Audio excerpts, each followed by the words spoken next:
Hello there, everybody. We are going to go live. We're just going to let this simmer for just a second and let a few more people in, and then we're going to get started. So if you want to know if you're in the right place, we're talking about streamlining multi-entity and multi-project accounting, specifically for Sage Intacct today, and focused around construction. So we'll just give a few seconds here to let people roll in the door, and we'll get started. Got a few people coming today, so I'm excited that everybody is coming here. And there we go, a couple more. I like to count them and say, okay, who said they were going to sign up and who actually came? So excited that you all are here. Okay, we are 1 past the hour, so we're going to go ahead and jump in.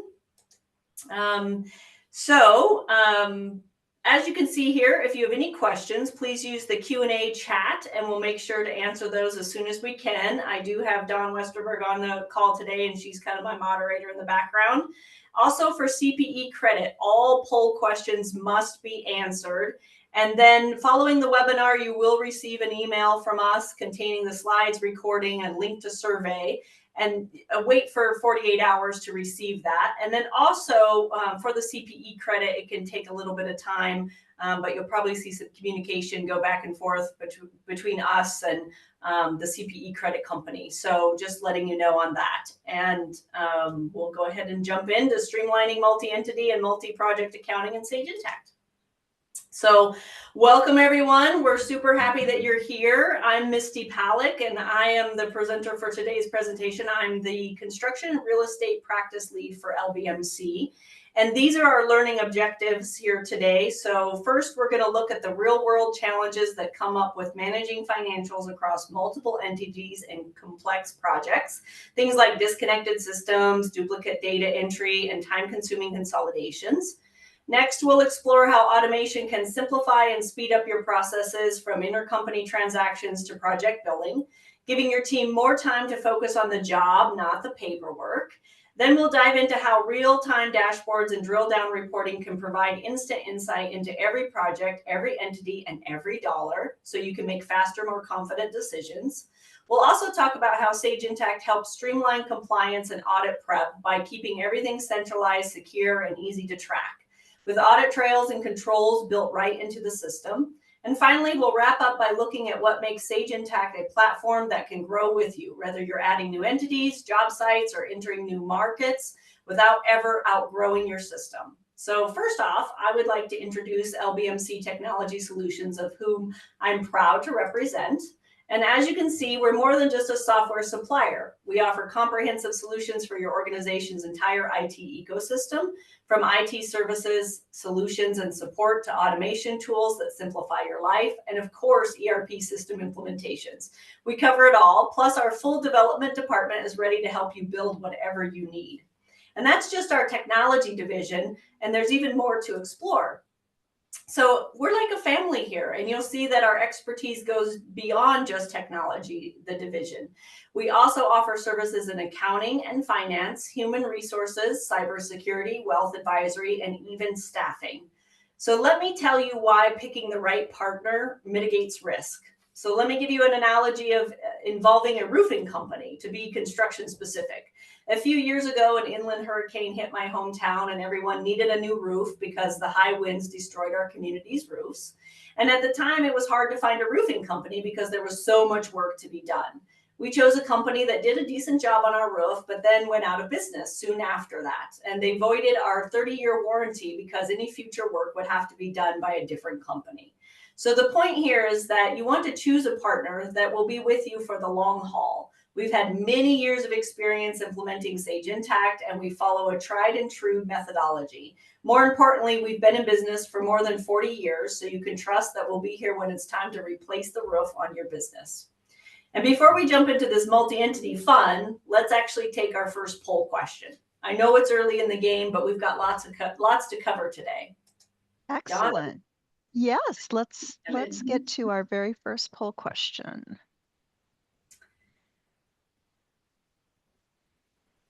And hopefully everyone can see this. How do you currently manage your multi-entity accounting? And we've got a couple of choices for you. Manual processes, namely spreadsheets, or maybe you have an on-premise accounting software, something along the lines of GP or Sage 100, Sage 300, CRE. Maybe you're already using a cloud-based solution. And it could be that you're not managing multiple entities yet, but maybe some are in your future. Great question. For sure. I'll be interested to see how this comes out. My gut says a lot of people use spreadsheets still, that they're ticking and tying that intercompany transactions and that multi-entity management. Yeah. So I am going to close down the poll. And we're in for a surprise. Misty, we've got 60% of the audience is using cloud-based accounting solution. Excellent. Another 20% are doing manual processes with spreadsheets. And another 20% is not managing multiple entities yet. Okay. See, and I think that there's such growth potential, as far as that goes too, some people can see what's on the horizon for their company and know that they need to think about how are they going to manage another company if they purchase another company. That's happening more and more in this day and age of acquisition is a great way to grow. And so we see that quite a bit. So let's first talk about how a holding company structure is typical for a construction company. So let's talk about why a company might be set up like this example. First, it's meant to protect your assets from operational risk. In the construction industry, safeguarding assets is critical, whether it's heavy machinery, financial investments, or properties under development. One of the most effective ways to limit exposure is by separating the asset ownership from day-to-day operations. For example, placing valuable equipment or real estate into a holding company while allowing an operating entity to handle construction activities helps insulate those assets from job site risks, legal disputes, and contract liabilities. So Sage Intacct supports this structure by enabling clean separation between entities while still maintaining centralized visibility. Very important. Secondly, running multiple business lines such as equipment rental, development, and general contracting under a single legal entity can create unnecessary liability risks. By creating separate entities for each function or even for high-risk projects or regional offices, companies can isolate risk and keep legal issues from spilling over into those other entities. Sage Intacct Construction make this easy by allowing users to manage multiple entities from a single login while keeping the books, permissions, and workflows distinct from each business unit. And you're going to see this in our solution presentation today. And finally, one of the biggest advantages of a holding company structure is the clarity it brings to financial performance. When costs, overhead, and margins are blended together, it's nearly impossible to tell which parts of the business are thriving and which are dragging. By organizing operations into clearly defined entities, construction firms can gain real insight into the performance of each division, job, or region. Sage Intacct takes that a step further by delivering real-time drill-down reporting by project, entity, and location, giving leadership the visibility they need to make faster, smarter decisions. So let's discuss some of the common challenges faced by multi-entity construction companies. One of the biggest challenges in multi-entity construction is dealing with disconnected systems. It's common for each division of the company, like your GC arm, equipment rentals, and development entity, to operate on different platforms, spreadsheets, or outdated software. This creates information silos, delays, and double entry. You lose time hunting down data, reconciling between systems, and manually fixing errors. Sage Intacct solves this with one centralized cloud-native platform where all entities operate in the same environment. So you have one source of truth with shared master data, but segmented financials for each business unit. And consolidating financials across multi-entities is another major pain point. Whether you're trying to close the books for ownership reporting, bonding capacity, or tax season, pulling together financials from 3 or 4 separate systems takes days, sometimes weeks. I've actually had a customer who had 750 entities on Intacct. It was pretty impressive of how we handled that. I'm really not sure to this day, but it was quite the feat to get that intercompany mapping laid out, and I'll show you some of that in Sage Intacct today.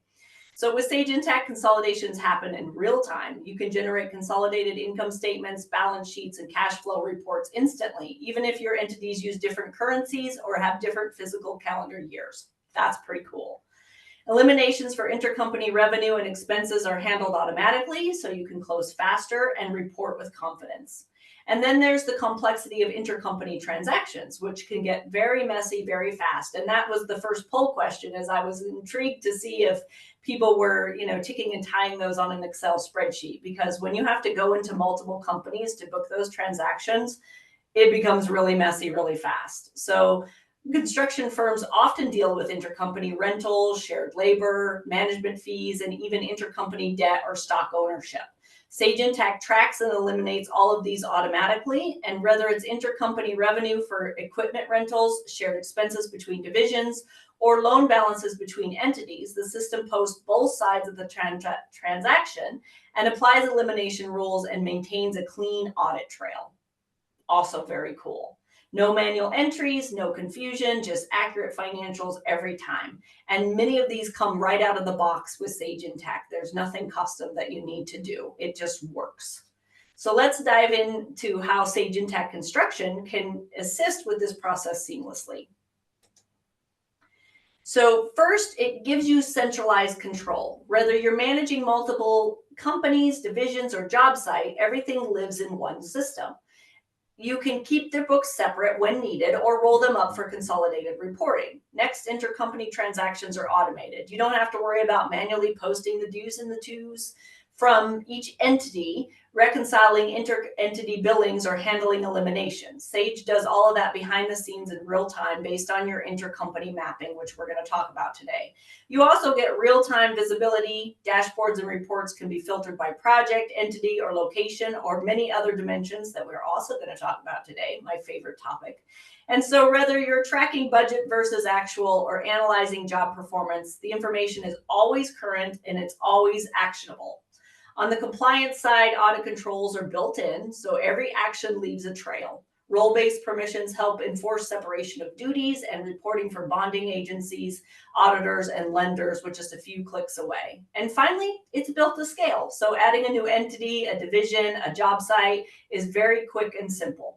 You also get multi-currency and multi-location support and native integrations with construction tools like Procore to tie it all together. So that is also one of the beauties of Sage Intacct, in my humble opinion, is that it can work with a lot of other cloud platforms very easily and integrates nicely so that you can get that one source of truth. Everything is going to flow back to Intacct as your one source.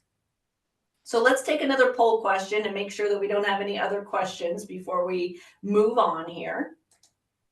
I'm not seeing any questions, but we can definitely get another poll question out here.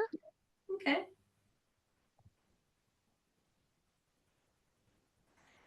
Multi-project accounting is vast for sure. Go ahead, John. Yeah, this is multiple choice. So what is your biggest challenge in multi-project accounting? And tracking project costs accurately. Managing inter-entity transactions. Consolidating financial reports. Ensuring compliance and audit readiness.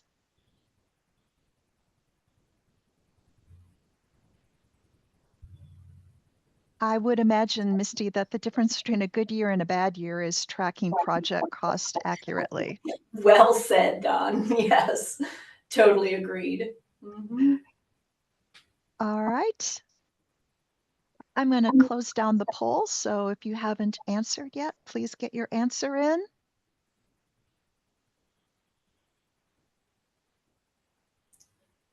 And tied for first place is tracking project costs accurately and consolidating financial reports, each getting 40%. And this is multiple choice, so these are not going to add up to 100. 30% of the audience said that ensuring compliance and audit readiness was important. And then 20% said managing inter-entity transactions was important. Okay. Yeah, they're all kind of related, right? Just depending on what your role is within Intacct. And some of us wear many hats, and so it could be one person's role to manage, not only the multi-entity but the multi-project as well. So let's dive into what that multi-project and how Sage Intacct can really help you with shared projects. That's also a very common practice in construction. So it's common for a single project to involve multiple legal entities like a real estate development firm, a general contracting division, and even equipment rental company. Very common practice. With Sage Intacct Construction, you can manage this complexity by using the parent-child structure. And one master project is shared across the entities, while each entity manages its own child project within separate budgets, transactions, and reporting. So many of us who have been in the Sage world for a long time, like I have, we're used to like job phases or sub jobs. So I'd like for you to think of a sub job as a phase on a project. And they can be used in a multitude of ways, of which I'm going to share in our presentation today also. So Sage Intacct automates that inter-entity transactions, like when a GC rents equipment from the sister company and allocates shared costs like insurance or security across the entities based on the defined rules. Very common. These entries are posted automatically, keeping the books clean, compliant, and audit ready without the need for manual spreadsheets or reconciliations. Each stakeholder gets tailored access. Project managers see their projects, controllers see their entities' financials, and executives get consolidated insights across the whole project. So this structure not only improves the visibility and accuracy, it makes scaling simple, whether you're adding the new entities, joint ventures, or project types. And let's also discuss why a project, a sub-project, and a sub-sub-project, and how that will help you manage your multi-entity projects. And we're going to see this live today as well. But let's talk about how Sage Intacct Construction uses that parent, child, and even sub-child projects. Now, I have tested this out in the past. You can have many, many layers deep. But I always have a cautionary tale of if you are going to have parent, child, sub-child, grandchild, great-great-grandchild, like if you're going to have that hierarchy built out, you have to follow it through. So not only in your job costing through accounts payable, you have to make sure you're hitting the right phase on those projects and not rolling it up to the top level or picking the wrong project. That's very important to follow it all the way through in accounts payable and labor costs. Like if you're doing payroll against these projects, like you need to follow it through with that hierarchy all the way throughout the project. Otherwise, you're not going to get good data that you could really look at one sub project and tell how it is doing, because they are kind of broke down into areas of work sometimes. Sometimes they're kept separate for like rental agreements rental equipment versus like the development of the land and those kinds of things. But you can have one parent project. So with this structure, you start by creating a parent project and think of it as the overall job. Then you can break it out into the child and sub-child projects based on who's doing the work or what phase it's in. So for example, the development entity might handle site prep, the general contracting entity runs the vertical construction, and maybe your equipment company handles the rentals. Each of those can have its own project record assigned to the right entity, but still connected back to the main job for consolidation visibility. This setup makes collaboration across multi-entities seamlessly, because you do load that project at the top level, but you can work with it at the entity level. So that means everyone tracks their own costs, revenue, and progress. And then when there's an intercompany work, like GC renting equipment from your internal fleet, Sage Intacct automatically creates the due to, due from entities based on the mapping. So no extra spreadsheets, no manual entries, it just works. From a reporting standpoint, this structure gives executives the full picture at the parent level, while the project managers and the controllers can still drill into the specific work that their entity is doing. You get accuracy, clarity, and accountability, and it's all tied together in one system that's built for construction. So one last slide before we go on to our product solution presentation. Let's talk about the traditional accounting and dimensional accounting. That's right. So we do have a poll question before our product solution, but let's talk about the differences between traditional and dimensional accounting. There we go. Okay, so I love this slide. I actually had this slide customized by our marketing department. Thank you very much, Meg. But this has been so vital for explaining the differences between linear thinking and dimensional thinking. And you'll see this when we get into our solution presentation. But when we look at the standard accounts across any industry, traditional thinking tends to put all the segments of the business into one big bucket. So you can see here, we've got the GL account, the department, the location, the class equals this string of code. And that string of code, that account number, that code becomes how you look at your data. So if you want to segregate out department 001, it's a little bit more difficult because it's all in a string of data, right? It's not necessarily in a separate bucket. So on the left side, you're going to see that that is linear thinking. You're thinking just across one plane. But let's consider a more modern approach. With dimensional accounting, each segment of business gets its own separate bucket. So you can see those loading now. And that way you can dump out one bucket, all the buckets together, or a combination of different buckets. So you get to choose how that segmented of data, that segmentation of data is relayed on dashboards and reports. That's the difference between linear thinking and dimensional accounting. So you can see how linear thinking keeps all your accounts in a single string, while dimensional thinking lets you pivot on any dimension to gain better insights and make faster decisions. So let's take our next poll question, and then we'll jump into Sage Intacct Construction and show you this in action. Don? All right. Yeah. So we are on our third poll question. And this one is multiple choice too. What would have the biggest impact on your accounting team's efficiency? Would it be automating intercompany transactions, freeing up time for them? Would it be real-time project cost tracking?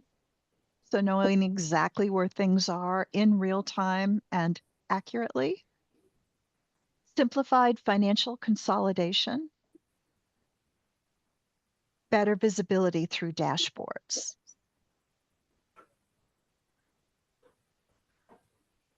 Also a good question, right? They're all kind of related, but you can see where we're going. We're trying to gauge the audience. Absolutely. All right. So I'm going to end the poll. Last chance to get your answer or answers in.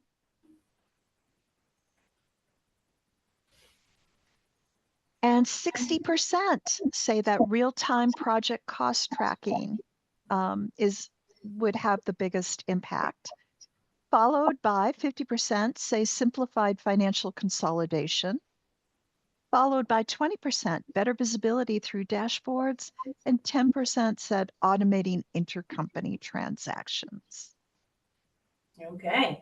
Yeah, so good answers, guys. That's right in line with what I was thinking it was going to be. So let's actually jump into Sage Intacct, and a few things to point out that I like to point out every single time I do a presentation of Sage Intacct. You know, I'm very passionate about Sage Intacct, so sometimes I get to talking too fast. I'll try to slow down a little bit so that you guys can get the whole picture here. But I am logged into Sage Intacct, which is a website that you log into using Google Chrome. Intacct is browser agnostic, so it doesn't matter which browser you choose, and they have a 99.99% up rate. So in all the years I've been using Intacct, it's only been down a couple of times, and it's usually for a very brief time.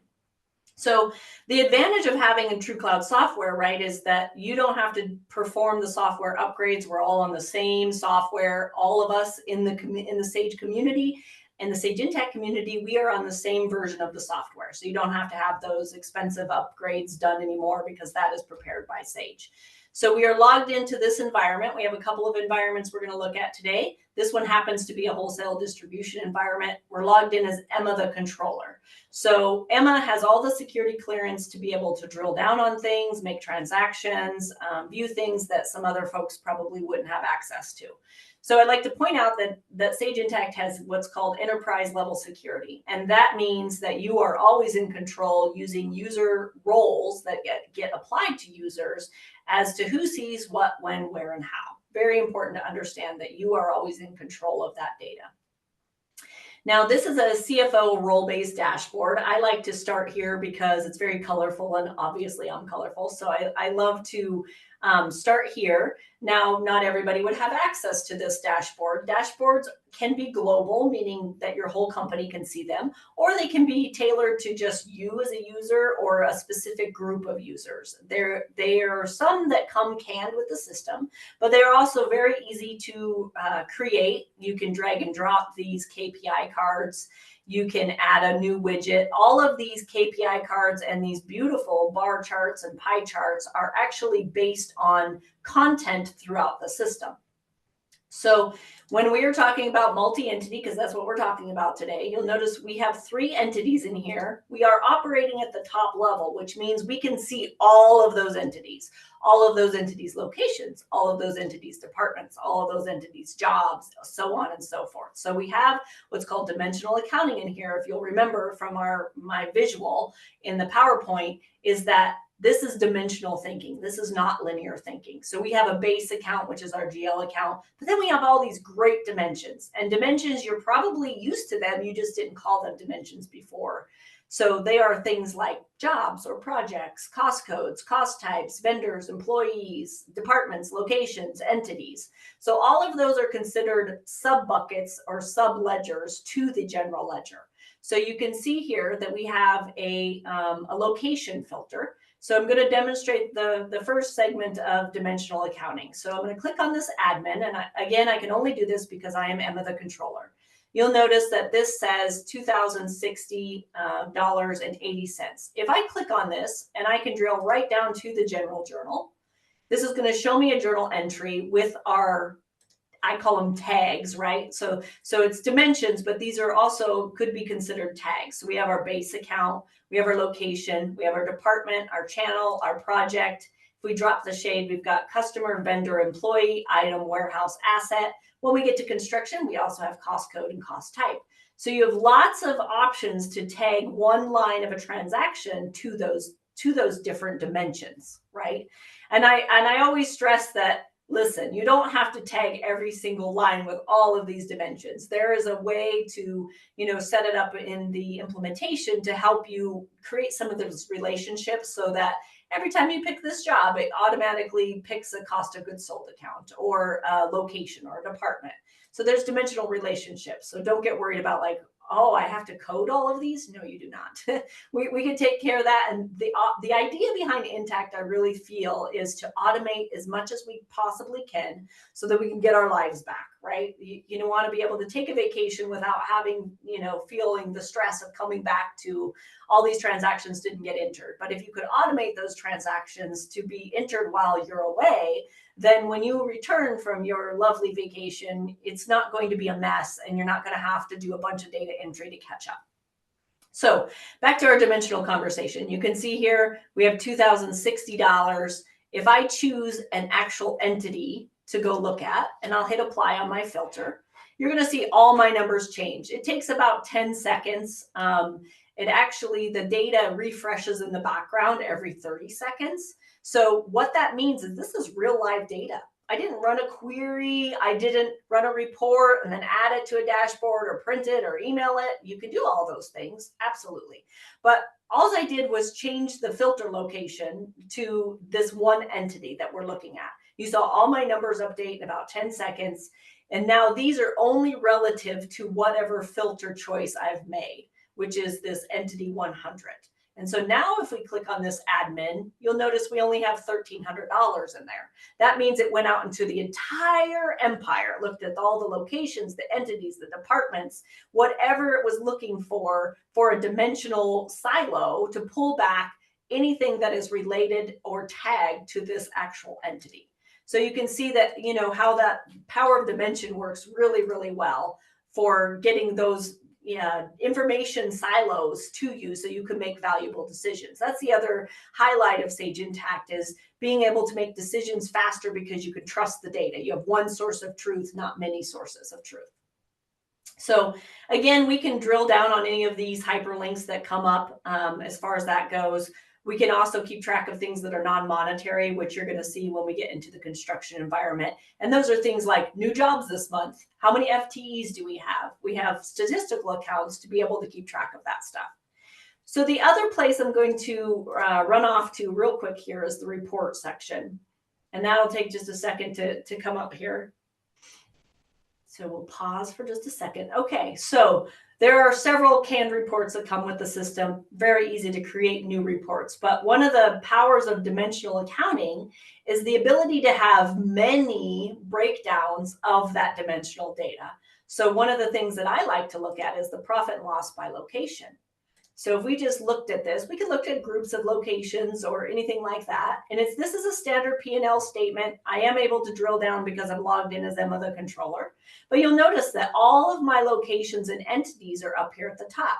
So the interesting thing about Intacct and their dimensions is that locations live underneath an entity. They don't live at the top level. So, USA number 1 has Boston and New York underneath them. And then USA number 2 has Dallas and San Francisco. And USA 3 just has USA 3. So you can have those locations, another breakdown of data underneath those entities. And you can see here that we've got all of those in columns across the top, and then it will add everything up to the end.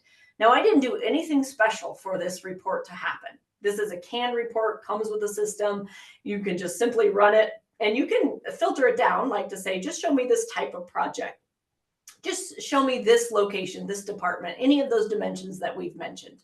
So you can run a profit and loss by project, which is pretty darn cool, so that you can see how an actual project is doing.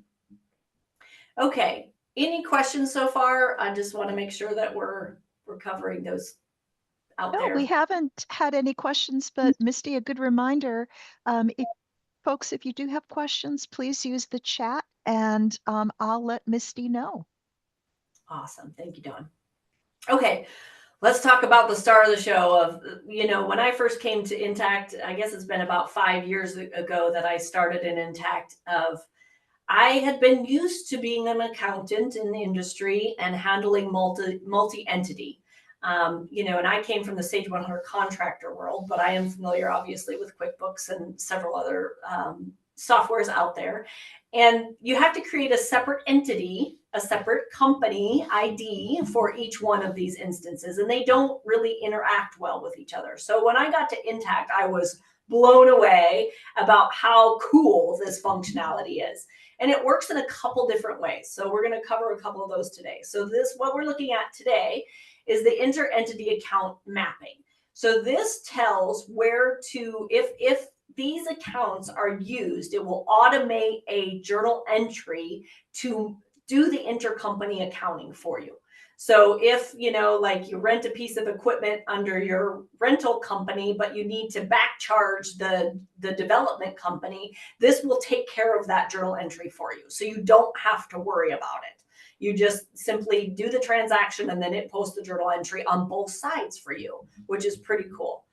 So I'm going to show you an intercompany dashboard. So this dashboard shows you all of the transactions going back and forth between the entities, between the different due tos and due from actual GL accounts.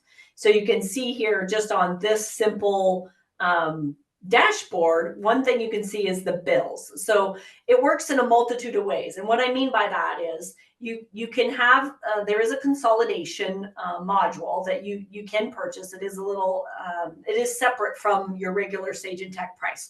But what that does would actually consolidate and do your elimination journal entries for you. But there's also ways to allocate cost across entities. And that's what this is kind of showing you here. Right? You could book those due tos and due froms, but also on occasion, you might need to share a bill, or you might need to do a back charge of an AR invoice to one entity from another. So it does work in accounts payable and accounts receivable, which I'm going to cover in a minute. But first, we're going to talk about the journal entries that can happen. So here you can see this is just our trial balance for entity 300. Not sure why that's there, but this is a general ledger details for those due tos and dues froms. So you can instantly see where the money is being taken out of and where it is going. So I'm going to demonstrate by the power of television, as I call it, my Julia Child's example of the turkey's done. So I've got these tabs preloaded, but it does load pretty fast, just in case you were wondering about that. This is a journal entry at the top level. And you'll notice that I have 3 entry lines. One is taking money out of this entity location, 300, and putting it over here to the 100 and the 200. So it's spreading costs from one entity to another. Here you'll notice my intercompany transaction that was already done for me. So based on this journal entry, this is what happened. This is how it got the due tos and the due froms correct.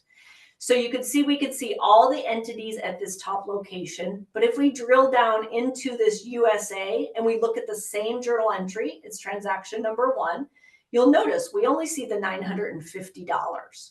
So that transaction was done once at the top level, and it allocated or broadcasted out to the different entities that we chose in our tags here at the entry line. That's pretty amazing, right? So you no longer have to go down into each company and book those journal entries. It does it for you if you do it from the top level. So that is the kind of the power of multi-entity accounting. And then if we went back to our dashboard and we looked at this bill, for example, let's see if we can, we might have to go down to our bills real quick here. And accounts payable and bills. So you could see how fast it loads. It's pretty fast. And that was Shore Waste Management. So this bill, and you'll notice as we transact through here, a lot of things look very similar, right? They're not very different from screen to screen. It's very consistent in how it looks. But here's your entries table right here. And this is how it got to this department. So if you did a bill at the top level and you needed to share that bill with other entities, locations, departments, you could do a manual allocation right here. You can also have predefined allocations so that you can, and that's not enabled in this environment, but there'd be a little button here that says choose your allocation. And then actually it's right here. So you would be able to choose this allocation and it would auto-populate that transaction for you. So if you have an allocation that you do all the time, you could simply pick that allocation and it would allocate it out. A great example might be this is a good example actually, because it is Shore Waste Management. It's probably a dumpster. Maybe you have a dumpster at the headquarters that you need to spread out those costs. So this dynamic allocations module that I was referring to earlier actually does percentage allocations. So if you're like, I want to take every bill that comes in for this particular entity, maybe it's the holding company, and I want to spread it out across all my entities at 10%. That dynamic allocations module will actually do that for you. But you can make manual allocations any day or time very simply by just choosing those dimensions in the entries table. And that's how it actually gets back to those entities. So if I were to drill down on this 100, let's just go look at this bill on the 100 level. So this is my entity 100. And if I go over to this bill and I look at Shore, and you have to say include top level transactions so that it can see that. It's right here. You'll notice that I can't edit it here. And that's because I'm not at the top level, because it was just being dished out to me in this entity from the top level. So here you can just see the one line item for the amount that was billed to this entity alone. Pretty cool, right? And then of course you can run all sorts of different kinds of reporting based on these different dimensions and the intercompany transactions. One thing I would point out is that if you are down in this level, at the entity level, right, you're drilled down in this entity, I'll remind you that security is of the utmost importance, and that security, you can have certain people aligned to just an entity. Not everybody gets access to the top level unless they are transacting in some way. Even if they get access to the top level, you can limit their view and what they see. And next, we're going to talk about how that project structure can be set up at the top level and then fold out to those employees. But while we're here, I just want to remind you about the security of this is that you can control who is in what entity, who can see what entity, who can do what in what entity. So you're always in control of that enterprise level security. And Misty, a question on the dashboards. Is there a limit to the number of dashboards that are available? Great question. Yes, no, there is not. You can have as many dashboards as you want, and you are in control again of those dashboards to, are they global? Are they user defined? Are they a group of users? So you're always in control of who can see those dashboards. Great question. Anything else before I move on? Not right now. Okay. So as a reminder, at this entity level, you're always going to have this box that says include top level transactions. So if a transaction was made down in this entity level, the only way that you could see it at the top level is if we went to accounts payable. I just want to point this out because sometimes in the beginning, it's a little bit confusing. At the top level, there's a button called include private that pulls in all the entities, right?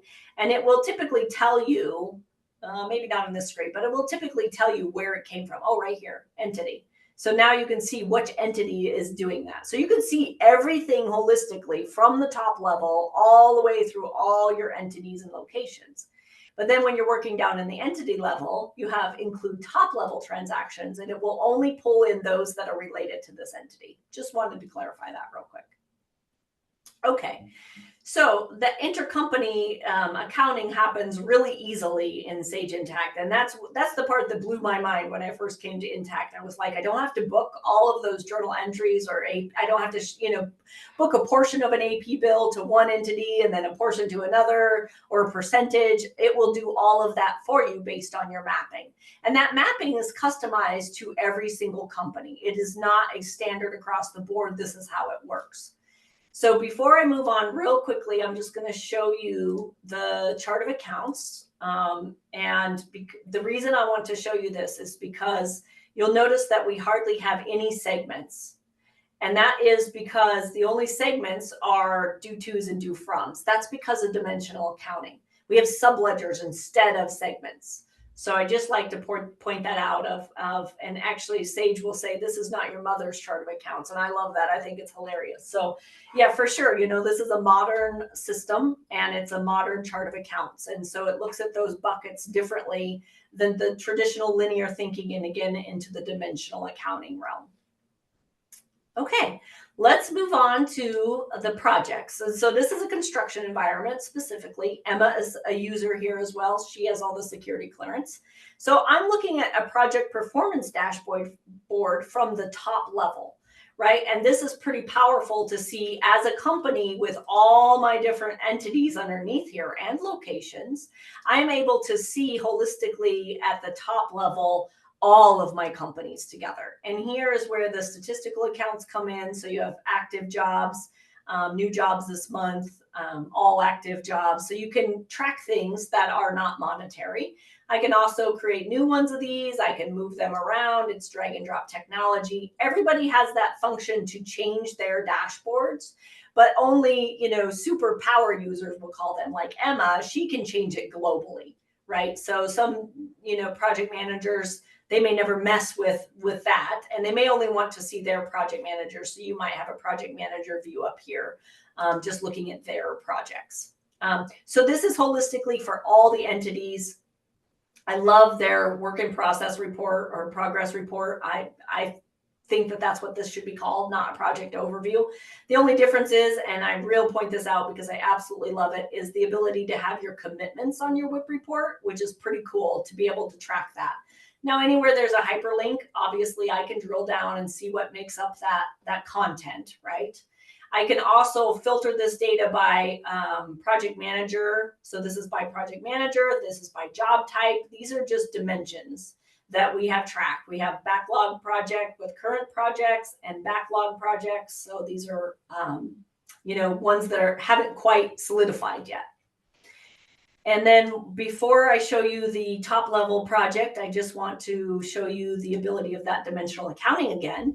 So all of my numbers are going to change in about 10 seconds. And it's just going to load those load the content on the dashboard based on the selection that I've made in my filtering. So I just said, just show me the hotels. I just want to see all the hotels. So I'm doing that from a top level. Now, if you are transacting down in one of these entity levels, the data is going to be much different, right? Because it's only looking at one entity at a time. This is from the top level. So we're going to hop over here to projects at the top level. And you'll notice that we don't have any entity projects, but if I say include private, right, just like I showed you before, we're going to pull in all of those entity ones. Most of them are at the GC level, which we are going to dive into here in just a second. And then we got MEP. We got a few of those here too. So the important thing here that is pretty cool is that you can load the projects at the top level. Now, every company is a little bit different with how they do things. Sometimes they will load a project at the top level because it's going to be shared with the entities. Sometimes they load it at the entity level because they don't want it to be shared with those entities. So most of the time, though, you're going to load it at the top level and then associate it with an entity so that all your projects live at the top level, but then can only be transacted with a specific entity using it. So I'm going to go into the project level here just to show you around a little bit. And this is, I like to think of projects as one filing cabinet at a time for projects. And then you're just opening the drawers, which are these tabs up here for that project. But you'll notice that we have locations and entities show up in the same list. And so typically, best practice is one is going to start with an E and one is going to start with an L. Why they never did that in this environment, I don't know. But you can see here, so this one is assigned to Beaverton. I know that Beaverton lives underneath that general contractor entity. But so this is assigned to that entity. It's going to work with just that entity. You could leave this blank. You don't have to have it here. The dimensional relationship in this particular environment requires it, but you could set it up to where it doesn't need an entity because you don't want to control it that way. Totally up to you where you set your projects up. But typically, a lot of companies who have multi-entity or can see multi-entity coming, that they know that their company is going to acquire a new company and they're going to have to fold them into the mix, they will load their projects at the top level so that they can share them with the different entities. So how does this really affect? If we go back to projects, right, I've got an entity job here, and this entity might have a different customer. This is something I actually just learned recently, which is very cool. But if your sub projects have a different customer, you can bill a different customer based on a job. And that seems to happen a lot more than I ever remember it before. It used to be that you got one job and it had one customer, one owner. And then recently it's like they break it up. And so you might have a property management company that is your owner on the header project, but then the sub pieces are with a real estate development company or something like that. So you can bill out these sub jobs to a different customer. Keep that in mind. It's pretty wild that it lets you do that. I haven't seen that before in another system. It's a true segregation of a parent versus child relationship. It's related, but it's different, right? So you can have as many, like I said in my presentation, as many sub-child, sub-child, grandchildren, so on and so forth down the line. But the important thing is to follow that through. So we're going to go down to the entity level. And you'll see these are my projects at the entity level for this project. But what I want to show you is if you are transacting, we're going to go to accounts payable bills because this is a great example. And I'm going to add a bill. Can I pick that project from this level? I can. So if I were transacting and I said, no, I just want to pick the project that's associated with this entity. And I, posted a bill. Let's see if it'll let me do it. We'll post a bill. Let's see, what do we got for cost of goods sold, materials, cost code, general conditions. We're just picking some stuff here. I'll pick a department too, just to keep it going. And let's see if we can submit a new. So this bill will actually show up at the entity level, but it will show up at the top level if you wanted to bill the whole thing together. So had I marked this as billable and we came back to the top level, if I had marked that as billable and then I was going to do a time and materials billable, it would show up on this generate invoices under that top level project. So it would show up under this top level project because this entity this project falls underneath that project. So you can see where this is going. You can get really granular with these sub jobs, or you could roll it all up, bill it all together, In fact, if I look at this job right here, there's a little checkbox that says invoice with the parent. And that means it'll roll it all up into the top level. But you'll notice that I costed, that's still thinking, I costed at the entity level. So I made an AP bill at the entity level, which means it stays with that entity. It doesn't roll up to the top. I mean, I can look at those top financials for the whole entire project, but I can also segregate it out. I can look at those projects at the entity level and say, what cost do I have associated with that? The power that that gives you is the ability to run a profit and loss statement. And I'll just run over there. A profit and loss statement on a project for those sub projects or the whole project, which is pretty darn cool, right? Hopefully this doesn't take too long here. So let's go to our project wise. And I'm just going to run this for the whole thing. And you can break this down by project. It's not really broke down by project, but you would be able to see those projects at the top level and then the sub breakdown underneath that. And then if I ran that at the entity level, guess what? It's only going to pull what's at the entity level. So you can choose how you're going to run that profit and loss and those particular sub projects. Are you going to roll it all up into one project, or are you going to go ahead and single it out and just look at phase by phase? So again, back to my PowerPoint presentation, when you were looking at that structure, and this is very typical for construction, is they've got that asset management company, they've got a holding company, they've got a development company that holds the asset for the land, and then they've got like their general contracting arm. So you think about that as far as multi-project goes, is you could have that project at the top level and then interact with it at all the entity levels, and then choose how you want to see the reporting. Do you want to see it rolled up? Do you want to see it singled out project by project or entity by entity? So I know that's a lot. It's a lot to go over at this time, but I just, is there any questions with that? I know we're coming up on time here too. No questions. Okay, excellent. That either means I've bedazzled you and you're confused, or I've done such a great job that you're bedazzled. That's the word of the day, is bedazzled. Awesome. Okay, so let's actually take our last poll question, if you don't mind, Dawn. No problem. So we've spent a lot of time and shared a lot of good information about Sage Intacct Construction. And the offer from LBMC Technology is that if you're in a position to begin discussing moving to the cloud with a built for construction solution, we'd love to spend some time hearing about you and your challenges and what you might expect from moving to the cloud and what you might expect from replacing maybe legacy systems with modern technology. So what we offer, and this can be done virtually, we will supply lunch to you and members of your team, and then you can sit down with our construction experts and talk about how Sage Intacct Construction specifically might work for your organization. So I'll give this another few minutes. Why not? Yeah. We'd be happy to do that. For All sure. right. Ending the poll. Thanks, everyone.